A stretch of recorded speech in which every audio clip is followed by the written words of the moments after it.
Assalamualaikum warahmatullahi wabarakatuh. Pemirsa Gapai Kemuliaan yang dirahmati Allah, apa kabar Anda hari ini? Semoga Anda senantiasa sehat dan selalu berada dalam lindungan Allah Azza wa Jalla. Amin ya rabbal alamin. Alhamdulillah, senang sekali hari ini saya Meladia Rahma kembali hadir menjumpai Anda dalam program kesayangan kita Gapai Kemuliaan.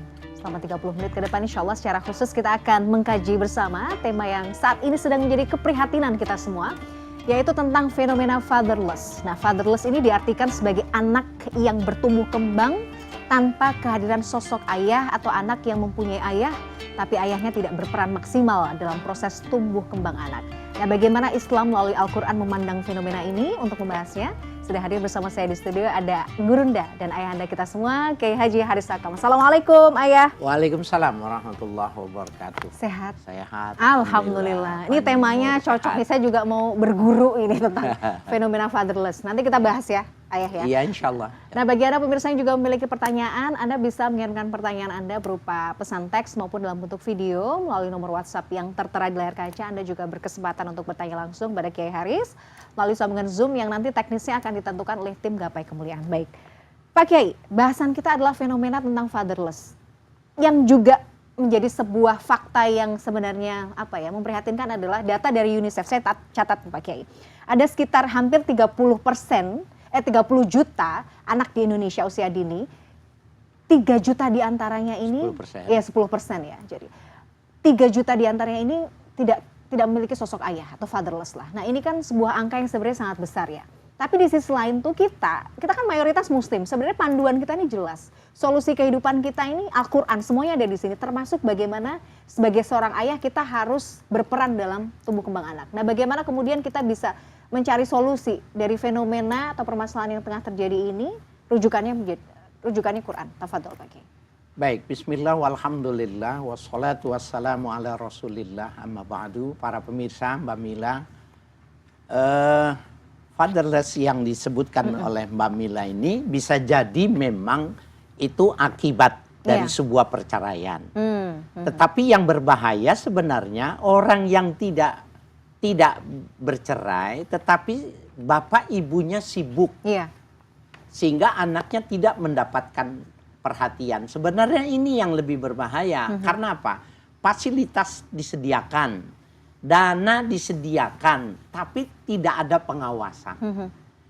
Itu jauh lebih bagus ada orang yang punya bapak, dananya tidak disediakan, ya, fasilitasnya tidak mendukung, tetapi perhatian bapaknya, perhatian orang tuanya cukup, itu jauh lebih bagus. Nah, ini konsekuensi sebenarnya ya dari pola yang borjuistis di masyarakat kita ini. Suami istri keluar rumah, suami mencari kerja, ya, maka anak di rumahnya itu kurang mendapatkan perhatian. Bahkan ada istilah anak pembantu. Lebih dekat. Ya, fatherless itu menjadi sebuah permasalahan dan itu sebuah konsekuensi logis dari sebuah perkembangan sekarang ini. Nah, yang jadi masalah bagaimana umat Islam atau konsep Islam mensikapi ini, bahwa mengapa diajarkan di dalam Islam itu dari mulai dia kandungan ibunya sudah memberikan pembekalan ruhaniah. Dari kandungan. Ya, jadi ibunya yang sering menghatamkan Al-Quran, yang sering membaca sholawat. Kemudian ketika dia masih kecil, kan betapapun dia seorang pekerja, dia punya waktu daripada masa-masa cuti itu untuk ada sebuah pembekalan ruhaniah. Kalau itu dia lakukan sebenarnya satu hal yang sangat luar biasa dibekali oleh orang tuanya itu tadi, itu pembekalan yang semacam itu membekas karena nempel di hatinya. Itu yang pertama. Yang kedua, kondisi apapun juga tidak ada pengaruhnya terhadap seorang anak itu, Mbak Mila. Ini sebenarnya masuknya konsepnya ini tentang perkawinan. Ya, masuknya dalam konsep tentang perkawinan. Tetapi punya kaitannya dengan fatherless itu begini. Bukankah Nabi Muhammad itu 2 bulan, ya, 2 bulan ayahnya sudah meninggal. Kemudian ibunya tidak lama memberikan, kemudian meninggal. Jadi kalau sebenarnya contoh yang paling liar contoh yang paling ekstrim untuk melahirkan sebuah kedurjanaan adalah model yang dilahirkan seperti orang Nabi Muhammad ini. Tapi nyatanya tidak kan? Justru jadi orang yang karena ada sebuah proses pembekalan ruhannya itu tadi. Yang kedua, sebenarnya bagi orang yang bekerja sibuk banyak di luar, terutama yang maaf nih, yang bekerjanya bulanan seperti orang yang kerja di kapal atau tentara yang memang jaga perbatasan, apabila dia bisa memainkan peran suami istri ini, memberikan perhatian yang cukup, walaupun sebenarnya itu mestinya dilakukan berdua, itu kerja sama tim yang semacam itu juga bisa menutupi. Jadi umpamanya bapaknya yang pelaut, ibunya jangan bekerja. Iya, jadi di rumah ya fokus gitu. Ya, memang ini pilihan yang mungkin tidak gampang ya bagi tidak gampang pilihannya. Ya. Ayahnya menjadi seorang yang memang di militer yang sangat karirnya bagus sehingga banyak perjalanan keluar atau 6 bulan, bahkan kalau di perbatasan itu per 6 bulan, kalau masuk di PBB 1 tahun baru pulang. Ketika ibunya tidak mengambil peran kedua hal itu tadi sebenarnya bisa diatasi gitu.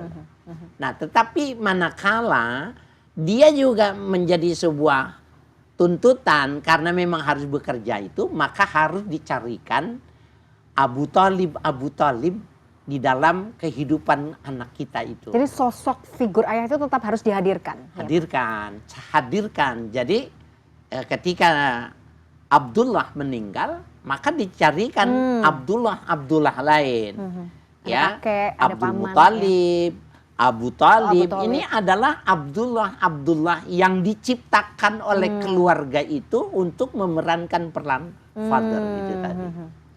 Dan memang harus, apalagi anak usia dini ya Pak Kiai, peran ayah dan ibu itu tidak bisa tergantikan. Kayak tadi gitu misalnya Pak Kiai sampaikan ketika Rasulullah SAW kemudian ayahnya meninggal, tetap dihadirkan sosok-sosok figur ayah yang juga harus hadir. Nah ini mungkin pamannya, kemudian kakeknya itu juga bisa memerankan itu, bisa menutupi kekurangan itu. Dan perannya di tahap-tahap usia dini itu penanaman apa Pak Kiai yang juga penting untuk membekali anak-anak ini ke depan gitu? Yang paling terpenting itu adalah sayang, cinta. Bahwa dia mesti tahu anaknya bahwa dia dicintai. Oke, nah itu yang kadang-kadang juga sulit ya yang hari ini ya. Mesti anak tahu itu bahwa ayahnya mencintai dia. Kemudian ketika ayahnya tidak ada, orang si pengganti ayahnya itu untuk berani menyatakan, kau nggak perlu khawatir karena sesungguhnya aku punya yang selama ini kau hilang dari hatimu gitu loh. Kalau itu bisa dia tampilkan, maka nggak ada masalah sebenarnya. Iya ya. Jadi nggak ada masalah misalnya single parent hanya ibu saja yang ngurus, sebenarnya tidak akan menjadi berat kalau support system, artinya ada keluarga-keluarga lain, sosok ayah yang juga bisa menggantikan itu hadir, itu nggak akan kekurangan ya Pak. Nggak akan kekurangan. Itu mengapa diperbolehkan menikah lagi. Sebenarnya diperbolehkan menikah lagi itu Al-Quran atau konsep dalam Islam ingin mengatakan bahwa ini kalau nggak digantikan ini punya resiko. Jadi setuju. Ya, jadi harus penting. resiko. Jadi bukan cuma hubungan biologis sebenarnya yang dimaksudkan pada konsep perkawinan kedua itu, tetapi menyangkut kepada kepentingan si anak yang memerlukan figur ayah itu tadi. Jadi sayang, cinta, terutama bagi anak usia dini ini sangat penting. Yang juga senantiasa kalau kita bicara parenting ya, di Quran itu selalu disandingkan dengan surat Luqman ya Pak Kiai. Ya. Nah kita tuh juga pengen tahu sebenarnya sosok ini tuh sebenarnya apa. Beliau kan bukan nabi, beliau kan juga tapi diabadikan dalam satu surat dan memang ada banyak pelajaran terkait bagaimana menumbuhkan tauhid kepada anak ini kita bisa pelajari. Nanti kita bahas ya Pak Kiai ya. Di segmen berikutnya kita harus jeda dulu. Pemirsa jangan kemana-mana, Gapai Kemuliaan masih akan kembali saat lagi, tetaplah bersama kami.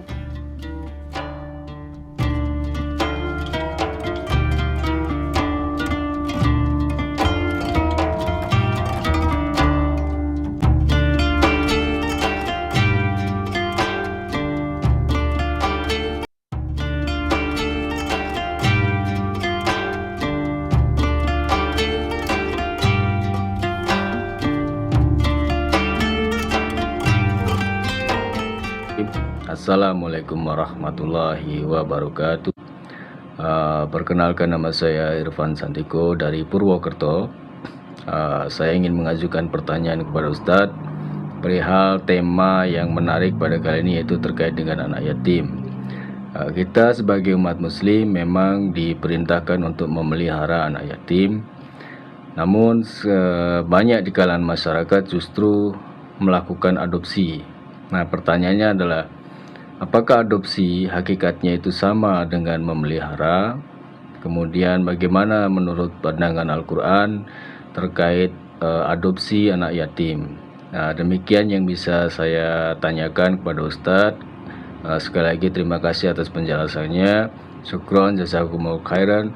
Assalamualaikum warahmatullahi wabarakatuh. Waalaikumsalam warahmatullahi wabarakatuh. Baik, pemirsa, terima kasih Anda masih menyaksikan Gapai Kemuliaan dalam episode Fenomena Fatherless dan Solusi Quran. Pak Kiai, baru saja kita menyaksikan dan mendengarkan pertanyaan dari Mas Irfan Santiko di Purwokerto. Pertanyaannya menarik sekali, berkaitan dengan anak yatim. Kalau dalam Islam kan memang kita diperintahkan untuk memelihara anak yatim. Tapi mungkin banyak di antara kalangan umat muslim juga yang kemudian mengambil cara untuk mengadopsi anak yatim sebagai bagian mungkin ya bentuk kasih sayang. Nah, sebenarnya bagaimana pandangan Quran atau Islam terkait mengadopsi anak yatim ini? Apakah memang ini bagian dari memelihara anak yatim atau sebenarnya justru malah secara syariat kurang dibenarkan? Tafadhol, Pak Kiai. Baik, terima kasih dan kepada Mas Irfan yang sudah menanyakan. Terima kasih atas atensinya. Fatherless itu bisa jadi memang terkena kepada anak-anak yang bapaknya meninggal, atau anak-anak yang bapaknya bercerai dengan Broken ibunya. home misalnya ya. Ya, itu sangat memungkinkan efek dari dua peristiwa ini tidak bagus. Kemudian di dalam Islam ada yang namanya kafil. Kafil itu mengambil peran. Kafil itu bertanggung jawab, artinya mengambil peran. Father itu tadi mengambil peran orang tua.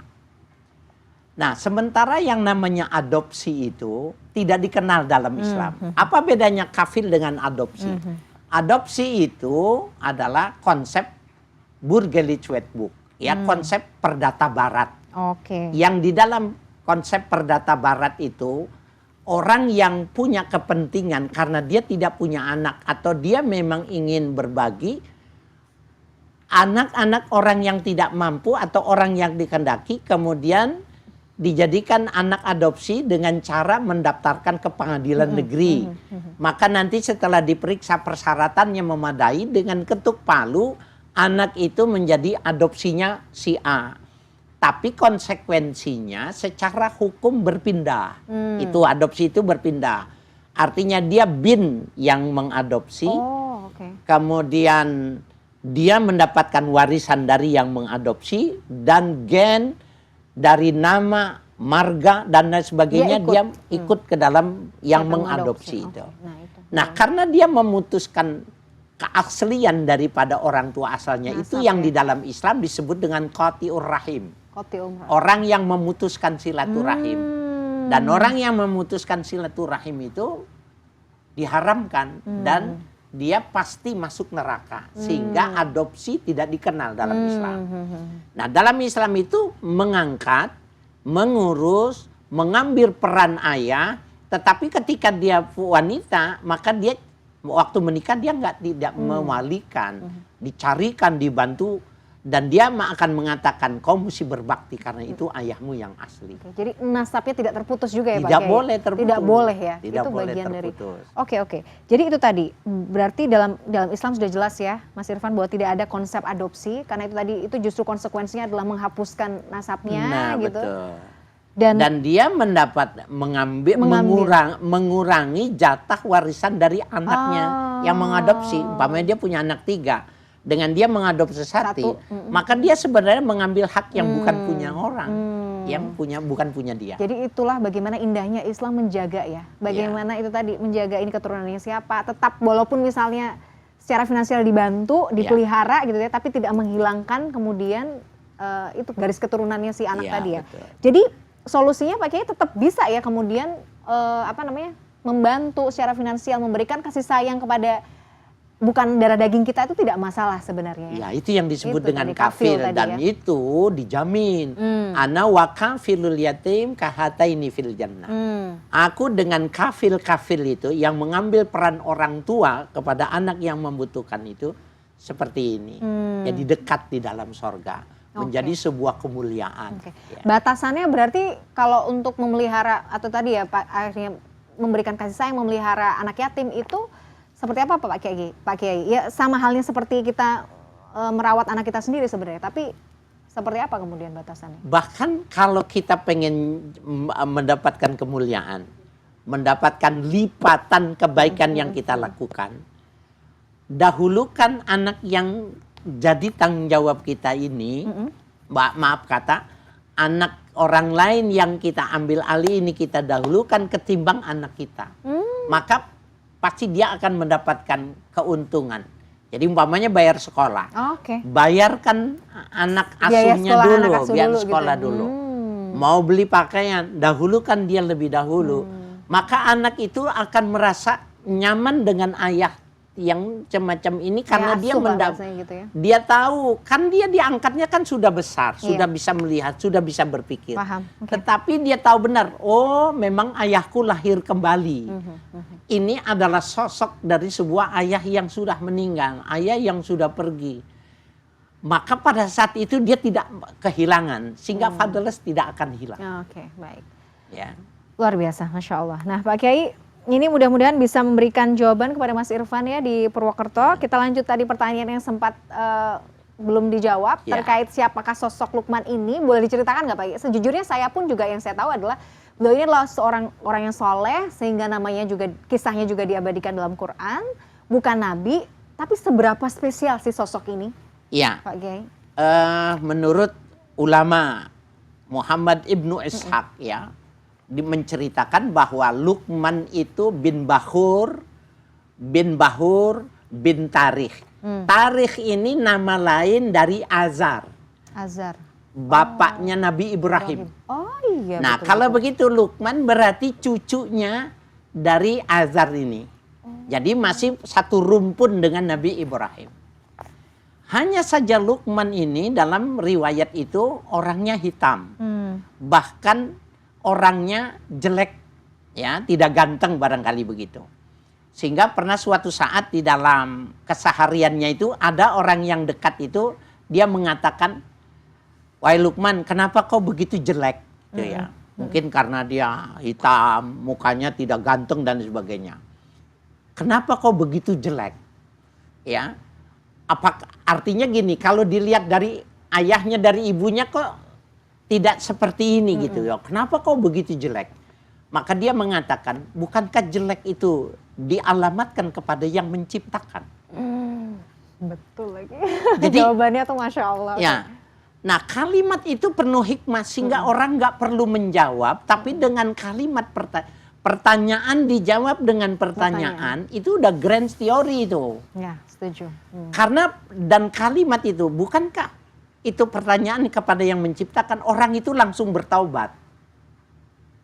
Itulah salah satu bentuk dari hikmah yang dikuasai oleh Luqmanul Hakim ini tadi. Nah beliau oleh ulama-ulama tafsir ada beberapa versi. Ada yang mengatakan dia nabi, bukan rasul. Bukan rasul, beliau nabi. Tetapi lebih banyak ulama mengatakan dia wali min auliyaillah. Ya, karena masih dalam rumpun kekerabatan Nabi Ibrahim, maka dia sangat kental sekali masalah keagamaannya sehingga dia adalah simbol yang dijadikan tipologi percontohan di dalam Al-Quran Luqmanul Hakim bagaimana bahwa keberhasilan dia menjadi orang tua itu manakala sejak dari kecil itu ditanamkan tentang teologi. Tentang ketuhan. La tusyrik billah. Ya bunaya la tusyrik billah. Wahai Tuhan, wahai anakku, ketahuilah bahwa Tuhan itu tunggal. Jadi kita memahamkan kepada anak yang paling kecil, yang paling awal itu menanamkan bahwa Tuhan itu tunggal. Tuhan cuma satu, itu kelihatannya sederhana semacam itu, dia akan mulai berkembang, ilmu pengetahuan berkembang, otak berkembang itu yang melahirkan menjadi kebaikan-kebaikan. Dan kebaikan-kebaikan itu yang mudah menerima ilmu. Dan dari ilmu-ilmu itu tadi melahirkan kebijakan. Nah, kebijakan keilmuan ini disebut dengan hikmah. Hikmah, oke, Masya Allah. Ya. Jadi pentingnya menanamkan hikmah, pentingnya menanamkan tauhid, teologi, ketuhanan itu sejak kecil. Karena itulah sebenarnya fondasi untuk nanti dia akan bisa belajar mencari hikmah ya Pak Kiai? Ya, betul. Oke, jadi kecerdasan spiritual harus didahulukan sebelum kecerdasan intelektual. Oke, setuju. Nah, menarik, kita harus bahas di segmen berikutnya. Kita harus sudah dulu Pak Kiai, nanti kita bahas lebih jauh. Pemirsa jangan kemana-mana, Gapai Kemuliaan masih akan kembali saat lagi, tetaplah bersama kami.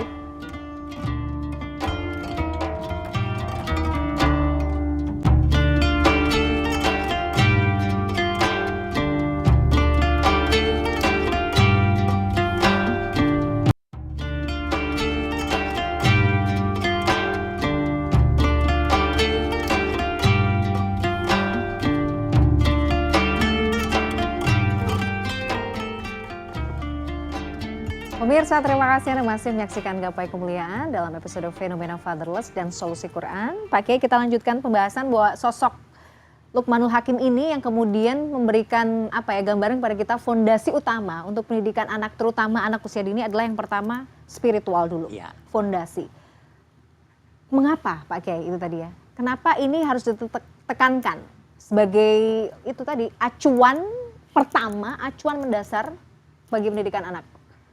Ya, jadi pertama tanamkan kecerdasan spiritual, kemudian kecerdasan emosional dan kecerdasan intelektual. Okay.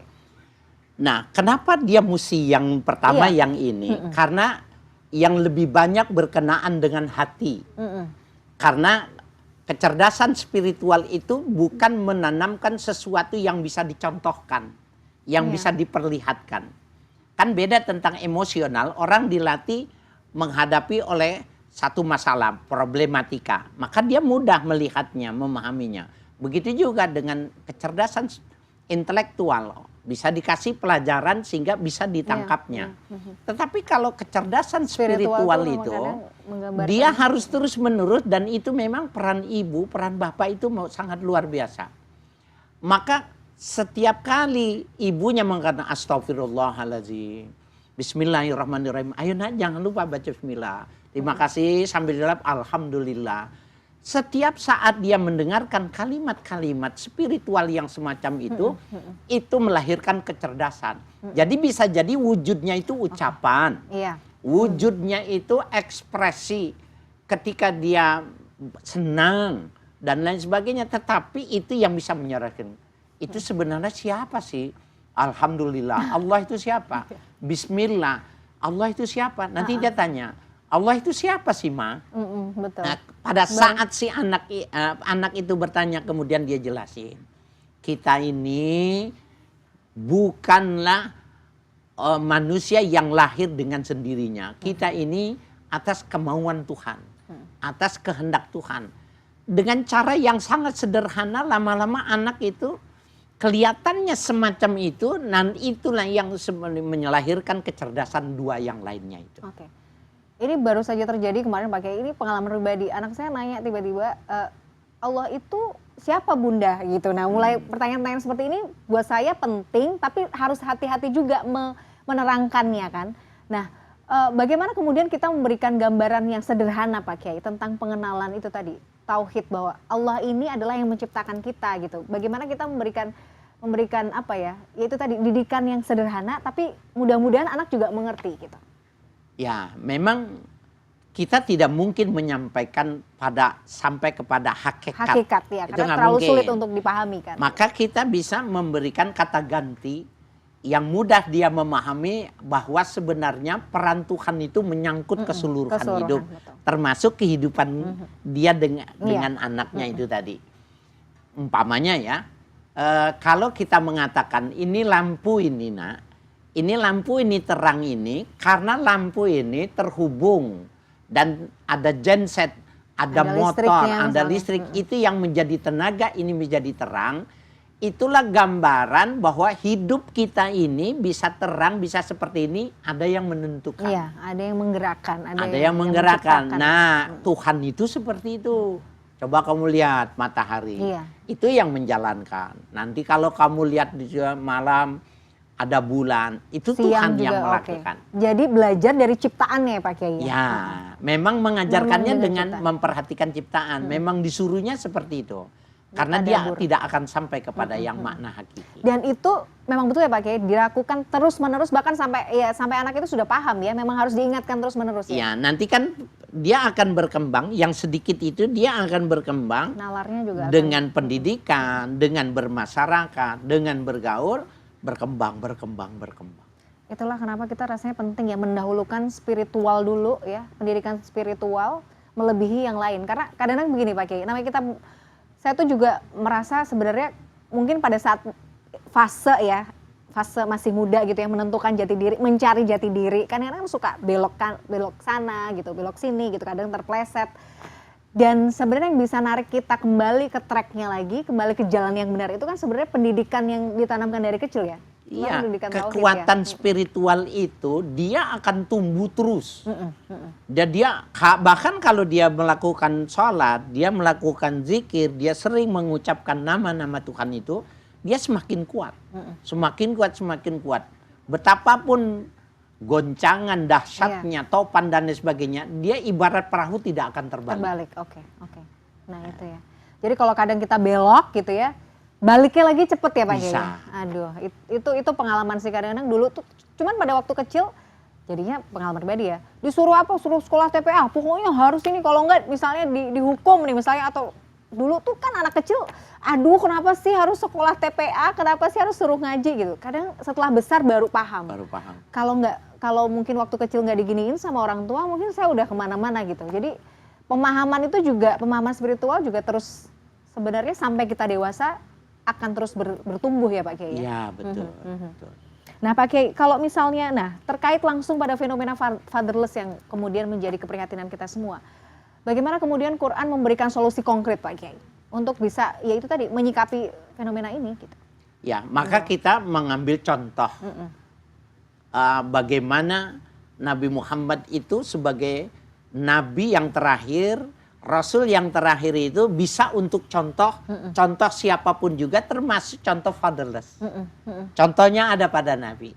Bahwa apabila kondisi itu bakalan mengkhawatirkan, maka menggantikan ayah tidak mungkin dilakukan, tetapi menggantikan peran ayah itu bisa dilakukan. Setuju. Nah, oleh karena itu ciptakan Abdullah yang sudah wafat dari ayahnya Nabi Muhammad ini, yang sosoknya itu Abu Thalib. Ya, Abu Thalib, Abdul Muthalib dan lain sebagainya, yang semuanya itu memberi orang yang memerankan Abdullah. Begitu juga Sayyidah Aminah ketika dia tidak bisa melanjutkan untuk mendampingi anaknya, maka diciptakan Aminah lain, Halimatus Sa'diyah, ya, kemudian Saudah dan lain sebagainya yang memberikan peran sehingga anak ini tidak akan kosong. Jadi jiwanya pengisinya itu bisa jadi orang tuanya yang asli atau orang yang memerankan menjadi orang tua. Itu konsep yang diajarkan bagaimana Nabi Muhammad dibesarkan dalam kondisi itu. Setuju. Jadi nggak ada istilah misalnya dalam kondisi satu keluarga, misalnya ayahnya mungkin itu tadi wafat atau mungkin pergi berpisah gitu ya. Tidak ada istilah sebenarnya ini kesalahan ibunya karena nggak bisa mendidik, salah. Mungkin ini juga kesalahan bersama, ini kesalahan kolektif keluarga besar karena tidak menghadirkan sosok figur ayah yang bisa mengisi kekosongan jiwa si anak ini ya Pak Kiai ya. Gitu. Makanya konsep perkawinan Barat dengan Islam itu beda. Kalau perkawinan menurut konsep Islam adalah menyatukan sebuah keinginan antara dua orang ya yang ingin hidup bersama dan menyatukan dua keluarga besar. Itu menurut Islam. Tapi dalam konsep Barat enggak. Perjanjian antara seorang laki dengan perempuan untuk bersama-sama hidup bersama. Jadi enggak ada peran orang tua. Keluarga gitu ya. Nah, ini yang membedakan ya. Gitu ya. Masya Allah. Pak Kiai ini menarik tapi apa daya, Iya. waktu yang juga harus memisahkan kita. Terima kasih sekali ilmunya Pak Kiai. Sama-sama. Ini masih menggantung tapi saya rasa nanti insya Allah ketika ada saatnya nanti episode bisa membahas lebih Amin. jauh ya soal parenting dalam Islam ini kan juga penting sekali Pak Kiai. Sekali lagi terima kasih sudah memberikan ilmu hari ini. Pemirsa tidak terasa usai sudah perjumpaan kita dalam program Gapai Kemuliaan hari ini. Semoga tausiah hari ini membawa manfaat, kebaikan dan Allah Azza wa Jalla senantiasa mudahkan kita semua untuk menuntut ilmu agama. Amin ya rabbal alamin. Terima kasih atas perhatian Anda. Saya Meladia Rahma dan juga Kiai Haji Harisaka undur diri. Insya Allah kita akan jumpa lagi pada episode yang akan datang. Subhanakallahumma wa bihamdika asyhadu an la ilaha illa anta astaghfiruka wa atubu ilaik. Wassalamualaikum warahmatullahi wabarakatuh. Waalaikumsalam warahmatullahi wabarakatuh.